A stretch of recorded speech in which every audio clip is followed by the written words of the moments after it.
Today I'm going to talk a little bit about life as it comes up to us.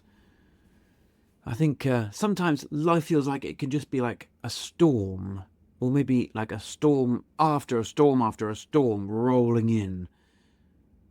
The winds of, I don't know, difficulty and stress and grief, trauma, worries, anxieties.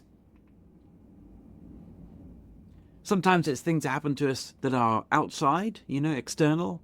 Maybe it's like relationship difficulties. Maybe it's money issues, or maybe it's health issues, illness, all sorts of things. And then sometimes it's more kind of what's going on inside, like our emotional world. These kind of storms which flow in and out to life. Anxieties, worries. Maybe even the existential questions about what it means to be alive or what it means to be a person. And sometimes that's like, what do you mean, the existential problems? But sometimes they can really take a grip, can really kind of become very important. Who am I? Who is this person I think of as me? What is life? What happens when I die? That can sometimes become very important. Or maybe it goes through periods of our life.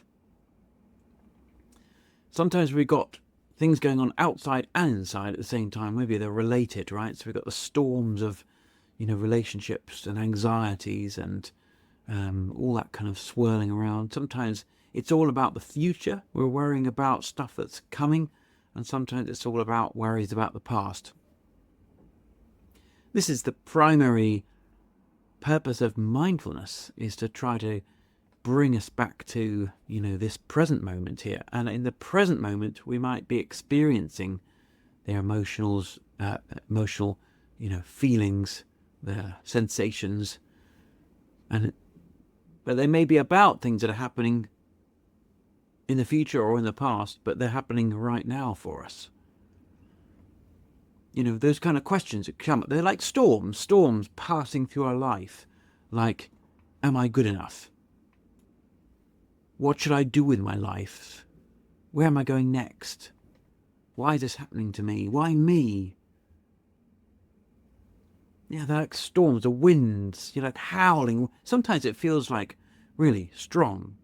Yeah, it feels like we're being blown sideways. And if you've ever been on like a fast boat or something like that, and you're going along, you're standing out on deck, and you have to lean like 45 degrees forwards just to stay upright. Sometimes it feels a bit like that. Life's like that. But then sometimes, right in the middle of it all, there's a moment of stillness. There's a little gap. And you might say that we fall into the eye of the storm. And like the storm rages around, and right in the middle is this peaceful place. And then people go, all right, we're in the eye of the storm. The storm's coming back. And then, of course, moments later, we're back in all the winds. But for just that moment, it might just be that all the noise quietens down. Thoughts drop away. Concerns drop away. Worries drop away. And there's a sense of like something else. Like a vastness opens up. Sometimes in the eye of the storm, we see blue sky. Suddenly, right in the middle of it all. It's bright, it's still. Some people might call this peace or clarity. Some people experience it as a sense of oneness, become kind of like whole with all things. And then the storm comes back and, we're all over the place again. This is the life, right? This is how we experience life. Sometimes it's just a squall. Sometimes it's a bit of a gust. Sometimes it's a very violent storm. Just kind of considering this, I can think of many times myself where this has happened, particularly on retreat. So we've gone on a longer retreat, and typically on a meditation retreat, what happens is you spend the first few hours enjoying the stillness, and then the next few hours you're really hurting in your body because you're sitting still for long periods. And then the next few hours or days, you're kind of like stuck in this whirlwind of thinking. And you've got all these memories and ideas and emotions and sensations and, all sorts swirling around. And then there can be this moment where it all just dies away. And it's like unbidden. But yet it happens. And I don't know when it's going to happen. I don't know if it's going to happen. But sometimes it does. In that whirlwind, it's like, And then, of course, you're back to it again. So what is this? And how do we work with it in our practice? So Zen gives us a perspective on this eye of the storm moment. And on the storms themselves. So I'd be interested also, as we go through this, if you resonate with any of this, or if you've got any questions, or if you think, yeah, that kind of really makes sense, do also please drop that down in the chat. It's just nice to hear from you. I feel like when we come together for this kind of thing, it's like a community. We are a community here, joining together, practicing together, and it'd be nice just to see and hear from you guys. So Zen gives us this perspective on the storm, that the storm is not a problem. That we don't need to wait until the storm has gone away. We don't even need to avoid it. The storm becomes an invitation to turn towards it.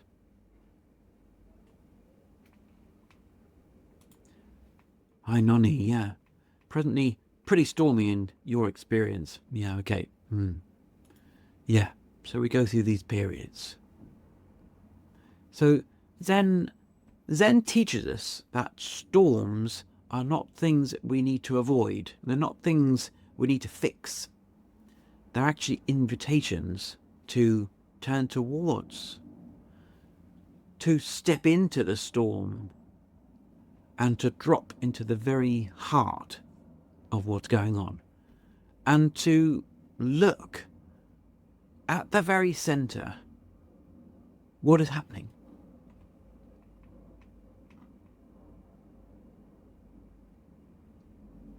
And I think in normal life, everyday life, when we've been unexamined life, we think that peace is like the opposite of difficulty, where everything's just easy. Peace, everything's easy and comfortable and just flowing along. We think that happiness is when we don't have pain. But Zen has a very different perspective on that. Zen might say that peace is what we find in the middle of difficulty. That happiness is not dependent on whether we feel pain or no pain. The happiness is kind of like the next layer underneath that. That actually freedom can be found right here, in the middle of things. In the analogy, in the middle of the storm, we could find that bright sky. The peace that we find in the heart, in the middle of the difficulty. And there's a phrase that often gets mentioned in Zen, the lotus blooms in the fire. It's a very traditional phrase coming back hundreds of years. So the lotus is a flower, and it's been the symbol of enlightenment, of awakening, for, since probably before the Buddha. I think it's very connected.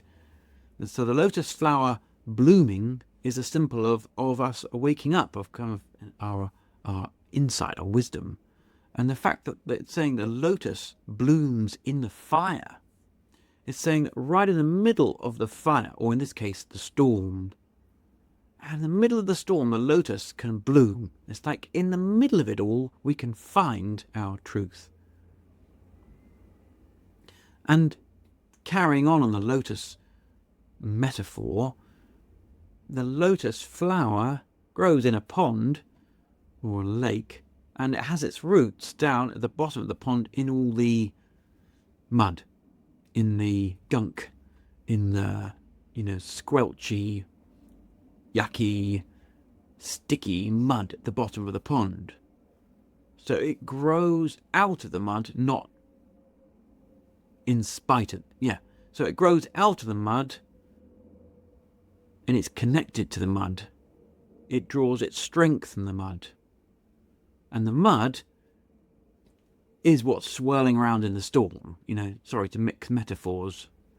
The swirling around of the storm is equivalent to the mud. It's the stuff, the gunk, the difficulty. So we suffer, we struggle, we feel lost, we feel battered, we feel having to lean forwards at 45 degrees just to stand still in this, storm after storm. But here we find the seeds of our awakening.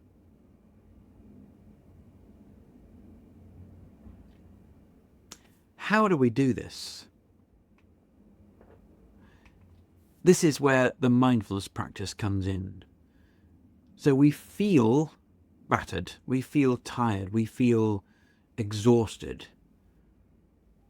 So then we come to sit in the middle of this right now and experience what it is to feel battered, exhausted, tired, what it feels to feel, what it feels to be in pain, to be in this whirlwind.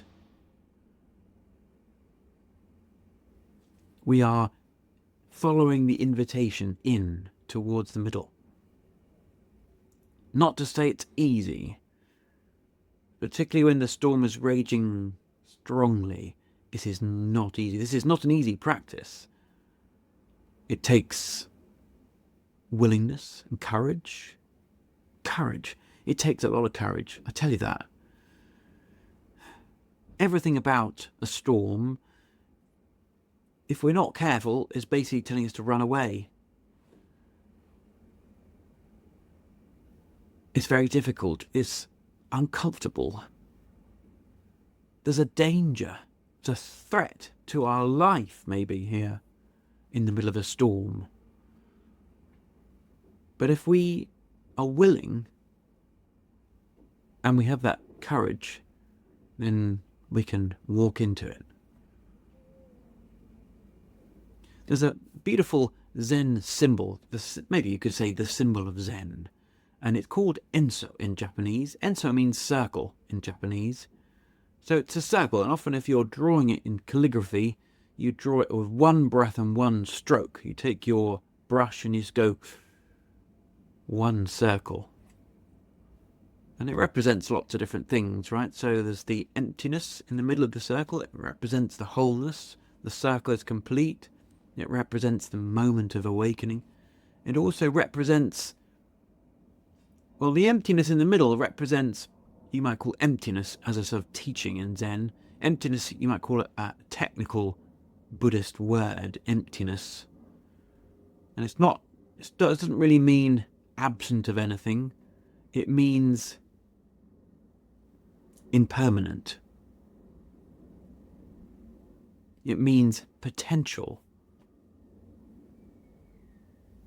It's the space in which all these things can arise, the things that we notice, the difficulty, the fatigue, the pain, the whirlwind of thoughts, they all arise out of this place of potential.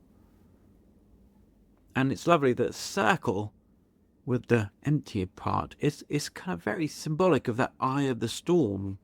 You could just drop into the eye of the storm and we touch this emptiness, this impermanence, this place of potential, this place where all things arise. And in that middle, there is no opposites, right? The circle is complete. There's no I or other or up or down or, light or dark or whatever. There's just here. And we see it in lots of different places, this Enso. The dojo that we practice here in London, we have a dojo down the road here, and at the front of our dojo, I'd love to show you a picture sometime. I'll flash it up sometime. At the front, we have a very big canvas, and on the middle there's a big enso drawn on the front. It's a big circle that represents all of this. It shows us there's a place we can get to where there is no struggle, where we find the quiet and stillness of just being. And it's not a emptiness as in like blank or absent. It's actually full of potential, like a seething, exciting, luminous aliveness at the center of things, or at the root of all things.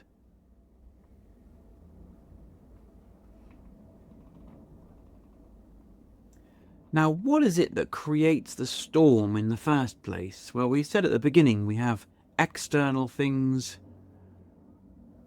work issues, money issues, relationship issues, other people, that kind of stuff. And we have internal things, anxieties, thoughts, memories, pain, emotions, despair, jealousy, all this stuff. But really, when we boil it down, Zen teaches us, Zen points out, I suppose, that at a root, these things come from a sense of I. Now, not I as in E-Y-E, as in the eye of the storm, but I as in I, the letter I, as in me, myself. But it's not, well, let's see, what do you mean by self? It's a kind of constructed sense of self. This I, people call it like the small self, with a small s. It's the self that you might equate to the ego, I suppose. The self, this kind of sense of me that always needs reassurance, that feels the need to be protected, who always wants to feel special, who always wants to be right, who wants to be in control, the self who has worries and regrets and compares ourselves to other people and judges. That is the I, right? The I, this sense of I, of self, is what constructs all of this suffering. So the Buddha's four noble truths. The first, that suffering is inherent to life, but the second one says that suffering comes from the wish for things to come towards us that we like, and for things to go away from us that we don't like. So this is the sense of self that wants to be special, wants to be right, wants to control, who pulls things towards us that we like and pushes things away that we don't like. A storm is something we really don't like, and as we push it away, as we try to deny its existence or avoid it or in some way repress it or any other things like that, we're basically creating the suffering.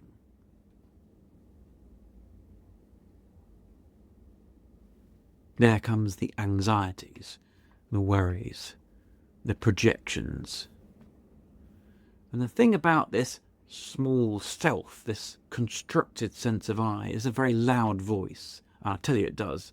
Anytime I've sat on a retreat, or I come to do some meditation practice, there's the I shouting pretty loudly, I want to do this, I don't like this, I want a bit more of this. When can this finish? When is this going to start? And then we believe it. And as we believe it, we cling to it. We get swept up in this storm. And because the I is quite fragile, this sense of self that we build, as we grow up, as we probably, a child at some point, we've got a fairly, establishing, we've got a 3-year-old, right?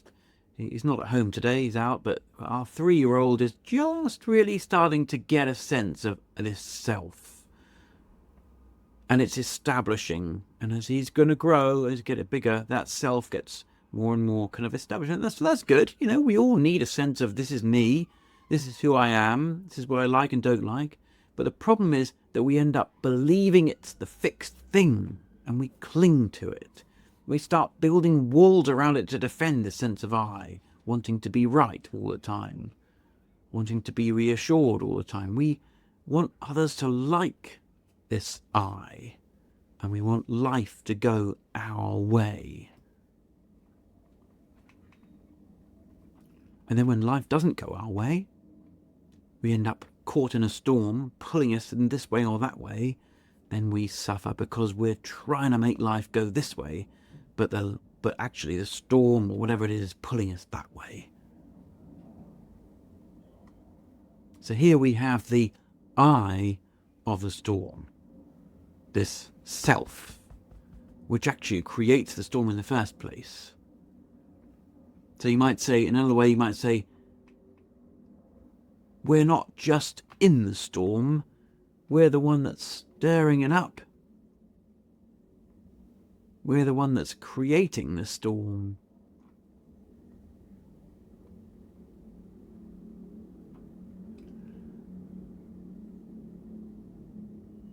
But there's a way out of this, and this is what all Buddhist practice is about. The Buddha came up with the Four Noble Truths. There is suffering. Suffering comes because we grasp, we cling, we want. But there is an end to suffering. And the suffering can end through practice. So when we stop clinging to this I, this sense of self, this made-up construct, when we soften this grip on it, when we see through the delusion that there is something separate that needs protecting, that needs promoting or defending, then the storm itself begins to dissolve.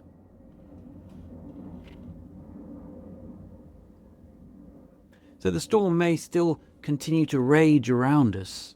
There may be all sorts of factors that are going on. We may still be in physical pain, there may be exhaustion, there may be fatigue, there may be relationship strains and money issues. It's still going on, but it's not raging within us.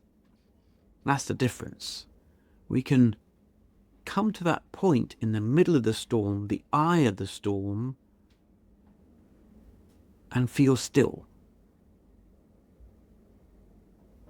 We still feel the grief, the pain,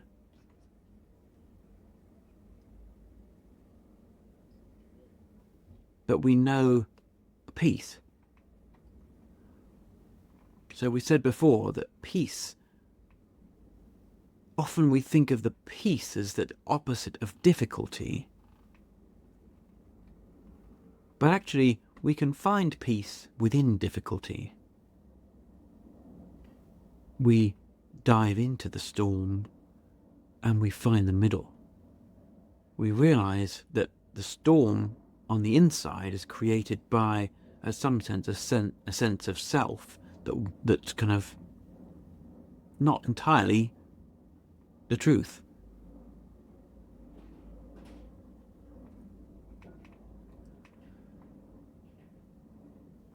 So there's this understanding within Zen that suffering is not separate from enlightenment, awakening. That actually within suffering we can find our awakening.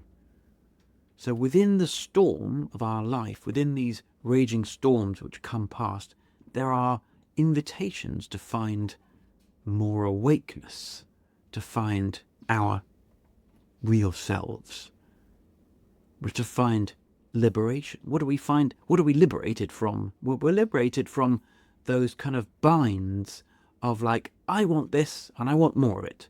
I don't want this and I want less of it. I want life to go my way. They're the binds. And that's what we get liberated from. That's what we liberate ourselves from.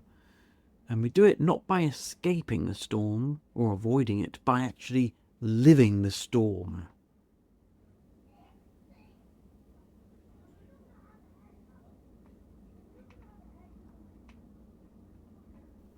So perhaps I wonder how we might actually work with this. And we're going to do some meditation practice next. But just to kind of briefly talk about it now before we come on to this. So we first notice. We become aware, I'm in a storm. It's a whirlwind. We feel the effects of this in our body, the resistance in our breath, or the tightness in the chest, or the heaviness, or the black, darkness or something like whatever it is. We turn and we follow the invitation towards it. Now, it may not be that entirely possible to turn fully towards it if it's very strong or difficult or intense. But we at least make the intention to turn towards it. Instead of bracing ourselves against it or blaming other people or just numbing ourselves to it. We try to stay present. Ask ourselves, what's going on? What can I feel? How am I right now?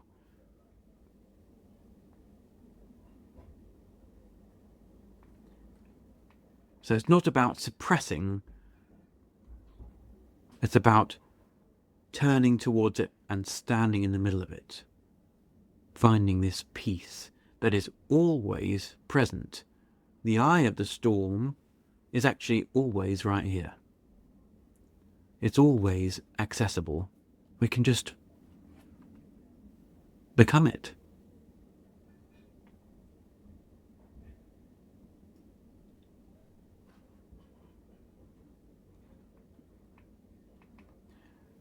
Yeah, so if you've got a bit of time and you want to stay on for a little bit of meditation practice, let's find something, a comfortable place of sitting, comfortable way of sitting.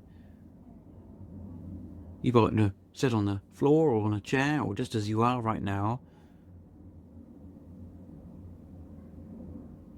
And then sitting in a place that feels aligned, upright, and we're extending through the crown of the head. And just tilting your chin down and in a little bit, so we're long through the back of the neck here.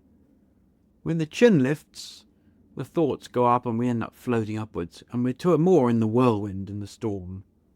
But when the chin drops down, our eyes lower, we look down, we drop our energy and our attention down. It's like we find a place that's more grounded, that's more stable within the storm. And our actual physical body posture can be something which is inviting grounding and stability within all of this movement. And in Zen they talk about sitting like a mountain. We have a strong and stable base, and then all up here, this is quiet. So it's kind of like a triangle like this. Yeah. So we're sitting with this stability in our physical posture, so we don't get buffeted around so much. Lowering your eyes, and maybe closing your eyes if you like, or just having them a little bit open. Either one is fine.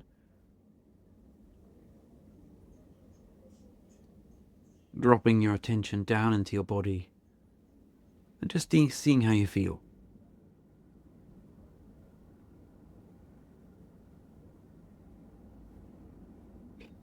So how do we work with the storms in our life? And as I say, that we can have big, strong storms, but then we can also have small, little storms, squalls. We can have gusts, periods where the wind is strong, and then periods where it's less strong. So just seeing for yourself right now. There might be, on the surface, a sense of quiet, but underneath, maybe other things going on. Just seeing what you feel.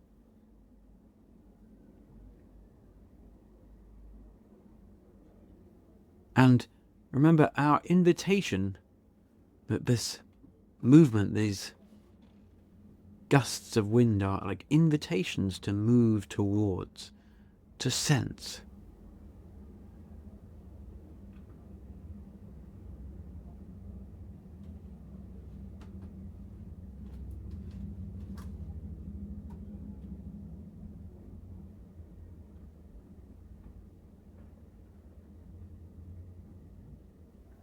And what do you sense?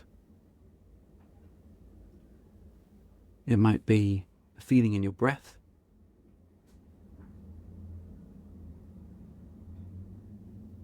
might be sensations in your body.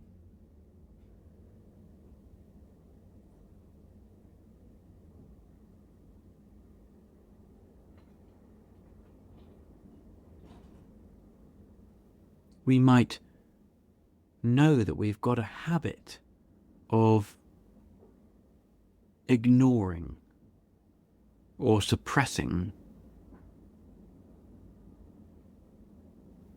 Personally, over the course of my life, my habit has been to ignore, and that's turned into a numbness. And I've had to work very hard in listening deeply and trying to access feelings, emotions. But you might have a habit where things kind of blow up very quickly.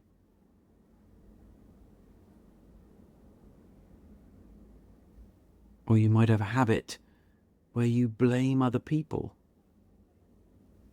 It's a tendency. It's not a judgment.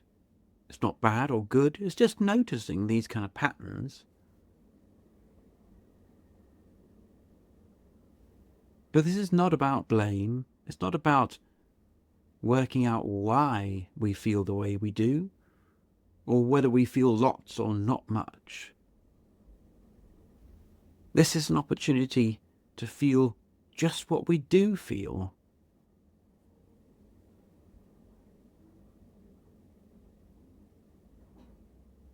Putting aside all the thoughts about it and turning towards the reality, the present moment experience of you right now.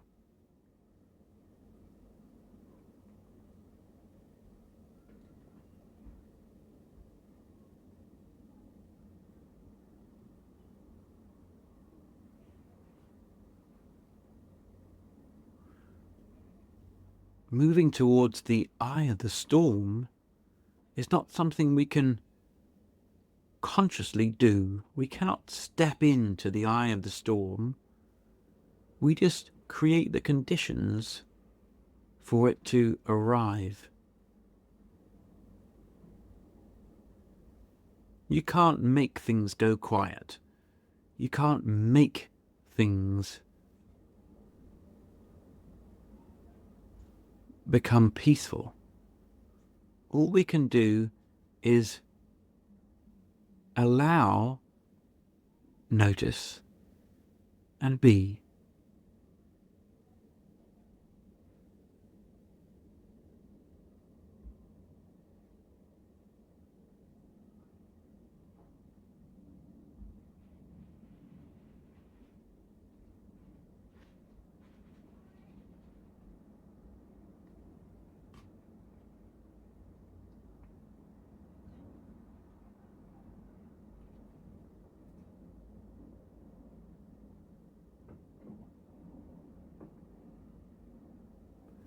The Buddha taught what he called the 4 foundations or categories of mindfulness. Being mindful of our body and of the sensations in our body. Being mindful of our mind and what's going on in the mind. Now, whirlwinds and storms, they pull us very quickly into the mind. The thoughts, the anxieties, the worries.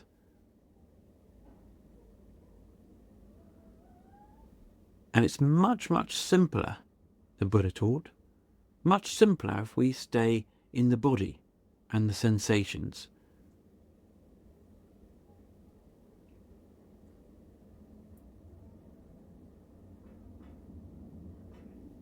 So what does it feel like? Where is the epicenter of your sensation? Where is your attention taken in your body?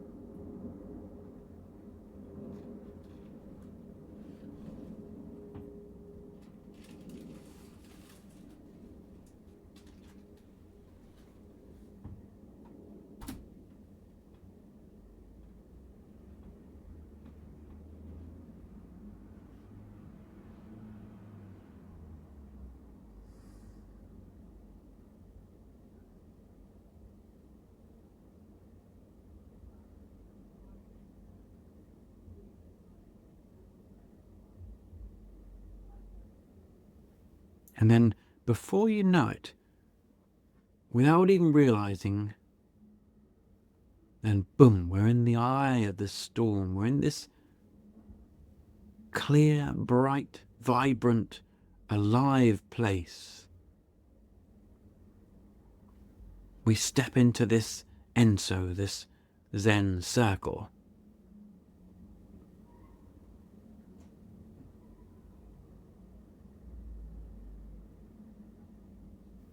The stillness, the peace which underlies all of it, which is always there.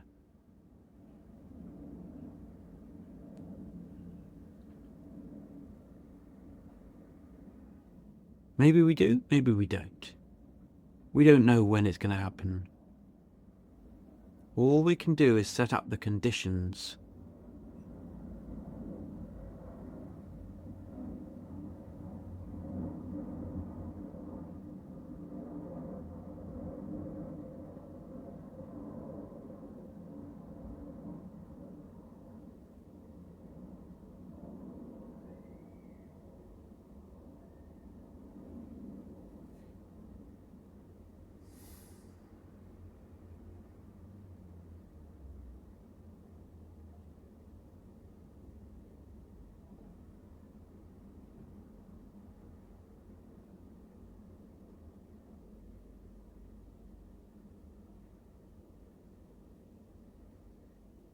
And every time we get pulled off into the mind dimension, the thoughts, then we just notice, let it go, and come back into the body, asking yourself, how are you feeling now? What are you feeling now? What is this I that feels even?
You might say, oh, Mark, 15 minutes meditation isn't long enough for me to settle and drop into this eye of the storm, this peacefulness.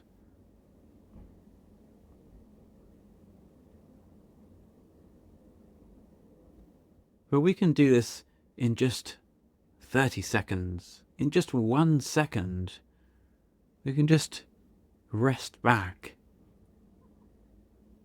drop underneath, and we do it by turning towards, by diving in.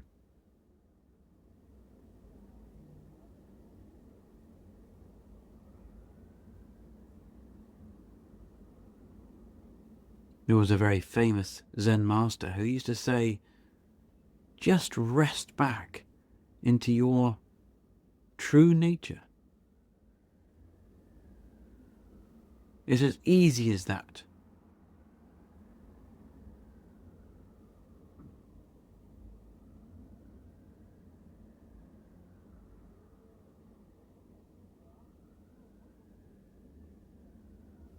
Peace is found when we allow.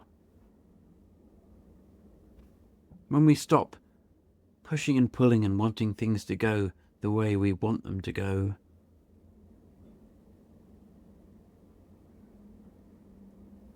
Just be.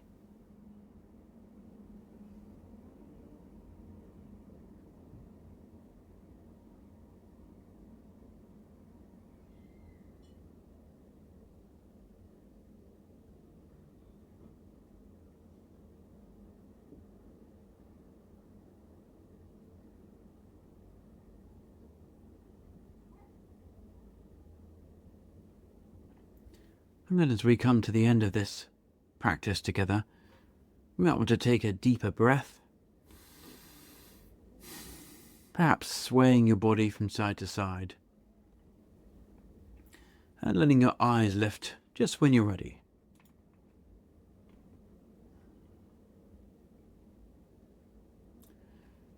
So we offer the merit of our practice today to all living beings. May all living beings find safety and health. May they be well. May they all find liberation.